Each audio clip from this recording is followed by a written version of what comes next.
आज का जो हमारा टॉपिक है उसका नाम है मैट्रिक्स। मैट्रिक्स की अगर हम लोग बात करते हैं तो मैट्रिक्स का मीनिंग ये होता है कि अगर आप किसी भी सिस्टम में ये पता करना चाहते हैं कि उसकी कॉस्ट क्या पड़ेगी, हमें हमारी सॉफ्टवेयर के लिए कितना जो कॉस्ट है वो लेनी पड़ेगी। मतलब ये समझो कि पहले भी मैट्रिक्स मैंने टॉपिक आपको समझाया था, लेकिन वो सारा टॉपिक मेरा संबंधित था दूसरी लैंग्वेज से। ये प्योर ऊप्स लैंग्वेज से संबंधित है, रिलेटेड है। पहले मैं आपको नोट्स बताऊंगा, फिर इसको बोर्ड पे हम लोग एक्सप्लेन करेंगे। तो सबसे पहली बात ये होती है कि ऑब्जेक्ट ओरिएंटेड सिस्टम में कॉस्ट क्वालिटी को अगर आप पता करना चाहते हैं तब आप यूज करते हैं मैट्रिक्स का। जैसे कि मैंने अभी आपको शुरू में बताया ही था, ये क्वांटिटेटिव मैनेजमेंट होता है। इसमें क्वालिटी ऑफ डिजाइन को देखा जाता है कि हमें क्या डिजाइन की क्वालिटी हम लोग रख रहे हैं। इसके बाद में हम आर्किटेक्चर लेवल और कंपोनेंट लेवल दोनों पे हम लोग काम करते हैं। अगर हम लोग बात करते हैं उसकी कैपेबिलिटी के बारे में तो दो प्रकार के मैट्रिक्स के हमारे बेस होते हैं। एक होता है प्रोजेक्ट बेस्ड और एक होता है हमारा डिजाइन बेस्ड। प्रोजेक्ट बेस्ड और डिजाइन बेस्ड दो हमारे टाइप हो गए।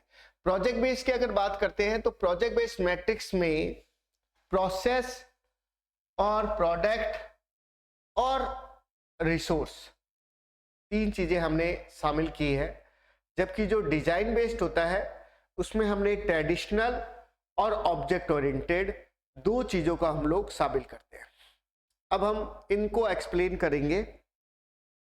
तो अगर हम लोग बात करते हैं प्रोसेस की, तो ये सॉफ्टवेयर से संबंधित एक्टिविटी का सेट होता है। इसमें सिस्टम डिजाइन प्रोग्रेस या फ्यूचर में क्या क्या चीजें हो इफेक्ट उसको डाल सकती है।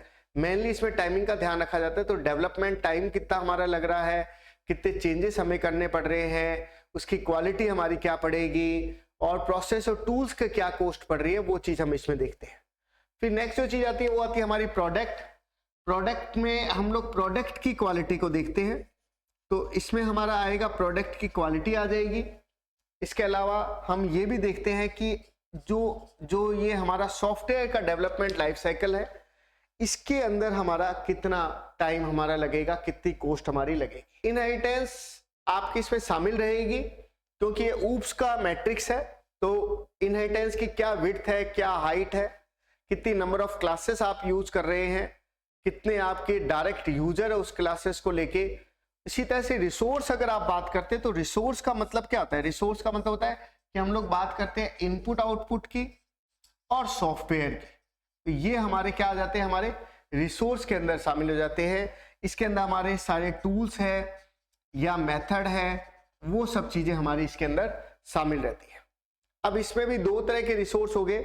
तो अब जैसे हमने वहां देखा था वो सेम ही चीज है कि हम लोग इसमें देख रहे हैं कि उसका साइज क्या है, रीयूज कितनी बार हम लोग कर सकते हैं, और इसी तरह से modularity, coupling, cohesion, inheritance, time, effect, speed, memory size, सारी चीजें शामिल है। अगर आप लोग बात कर रहे हैं तो एक्सटर्नल में आप बात करते हैं तो उसमें आप कह देते हैं उसकी क्वालिटी क्या है, बढ़िया है या नहीं है, ठीक है, रीयूज हो रहा है कि नहीं हो रहा है, स्टेबिलिटी कितनी है उसकी, प्रॉफिट कितना हमें उसमें होगा, ये सब चीजें उसमें आ जाती है। इसी तरह से डिजाइन बेस्ड के अंदर भी हमारे दो चीजें हो जाती है। ट्रेडिशनल मैट्रिक्स हो जाती है जिसमें साइक्लोमेट्रिक कॉम्प्लेक्सिटी होता है। कोई भी सॉफ्टवेयर जब हम बनाते हैं तो उसमें प्रोजेक्ट डिजाइन में कितनी बार उसको टेस्टिंग किया जा रहा है, उसमें कोड कितने हैं, लाइन ऑफ कोड कितने हैं, ये सब चीजें उसके अंदर आ जाती है। लाइन ऑफ कोड उसके अंदर भी हम लोग शामिल करते हैं। और ऑब्जेक्ट ओरिएंटेड की अगर हम लोग बात करते हैं तो उसमें एक तो वेटेड मेथड कितने हैं, एक तरह से हम इसको कह रहे हैं सीके, एक तरह से ये हो गया हमारा वेटेड मेथड, मतलब उस फंक्शन की हमारे कॉम्प्लेक्सिटी क्या है। इसी तरह से इनहेरिटेंस हो गया, जैसे कि मैंने पहले ही बताया था, नंबर ऑफ चिल्ड्रन हो गए, क्लासेस हो गई, ये सब। अब अगर हम लोग इसको ढंग से और एक्सप्लेन करना चाहे तो मैं एक बार दोबारा इसका ओवरव्यू दे देता हूं कि मैट्रिक्स का मीनिंग ये होता है कि हमारी सॉफ्टवेयर की कॉस्ट हम लोग कैसे शामिल करेंगे, वो हमारी मैट्रिक्स होती है। अब मैंने आपको शुरू में बताया था कि प्रोजेक्ट बेस्ड भी होती है, डिजाइन बेस्ड भी होती है। प्रोजेक्ट बेस्ड में हम लोग केवल प्रोजेक्ट से संबंधित बात करते हैं कि उसको प्रोसेस होने में क्या लग रहा है, प्रोडक्ट के बारे में हम लोग बात करते हैं। जो हमारा सॉफ्टवेयर एक तरह से क्या होता है, प्रोडक्ट होता है, रिसोर्सेस है, ये हमारे जो है वो हम सब चीजें शामिल करते हैं। अब देखो प्रोसेस में मैंने आपको पहले ही बताया था उस सॉफ्टवेयर को बनने में कितना टाइम लग रहा है, उसमें कितनी बार आप बदलाव कर रहे हैं, कॉस्ट क्या पड़ रही है उसकी, क्वालिटी की, प्रोसेस और टूल की, जैसे कि अभी मैंने आपको नोट्स में बताया था। प्रोडक्ट की बात करते हैं तो प्रोडक्ट की क्वालिटी क्या है, SDLC जो है सॉफ्टवेयर डेवलपमेंट लाइफ साइकिल, उस सॉफ्टवेयर को डेवलप करने में, इसी तरह से ऊप्स के भी डेवलपमेंट लाइफ साइकिल होगा, क्योंकि ऊप्स की प्रोग्रामिंग है तो उसमें इनहेरिटेंस है, क्लास एंड ऑब्जेक्ट है।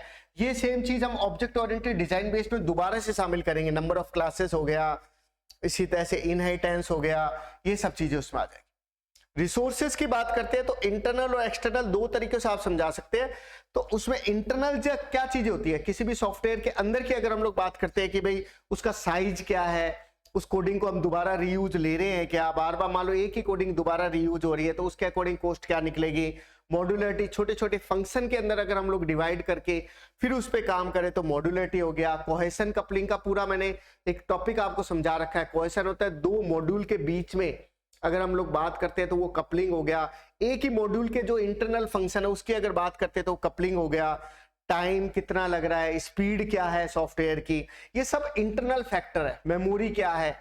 और एक्सटर्नल की अगर बात करते हैं तो जब हमारा सॉफ्टवेयर पूरा तैयार हो जाता है तब हम लोग बात करते हैं यार क्या क्वालिटी इसकी आ रही है, इसी तरह से क्या उसको रीयूज कर सकते हैं, क्या उसकी प्रॉफिट क्या पड़ रही है, उसके कॉस्ट क्या हमारी पड़ रही है, ये सब चीजें। अब बाकी जो डिजाइन बेस्ड के अकॉर्डिंग मतलब उसकी कोडिंग की अगर अंदर की हम लोग बात करते हैं डिजाइनिंग करते वक्त, तो हम लोग ट्रेडिशनल में तो उसकी साइक्लोमेट्रिक कॉम्प्लेक्सिटी होता है, मतलब कोई भी सॉफ्टवेयर है उसके लाइफ साइकिल में कितनी बार लूप आ रहा है, कितनी बार उसके फंक्शन आ रहे हैं, ये होता है साइक्लोमेट्रिक। और एलओसी तो हमारी सिंपल जो मैट्रिक्स मैंने आपको बताई थी उसमें बताया था लाइन ऑफ कोड को हम लोग काउंट करते हैं। तो ऑब्जेक्ट ओरिएंटेड अभी मैंने आपको बताया था कि ऑब्जेक्ट ओरिएंटेड मेनली हम लोग इनहेरिटेंस हो गया, क्लास एंड ऑब्जेक्ट हो गए, इन सब चीजों को शामिल करते हैं। तो ऊप्स के जो बेसिक कंसेप्ट है उसके ऊपर हमारा क्या रहता है, कंसंट्रेशन रहता है। तो ये पूरी मैट्रिक्स का मीनिंग यही है कि हमारी सॉफ्टवेयर की कॉस्ट हम यूजर से क्या ले सकते हैं जो हमारे लिए सॉफ्टवेयर बना के दे रहा है, जिसके लिए हम सॉफ्टवेयर बना के दे रहे हैं।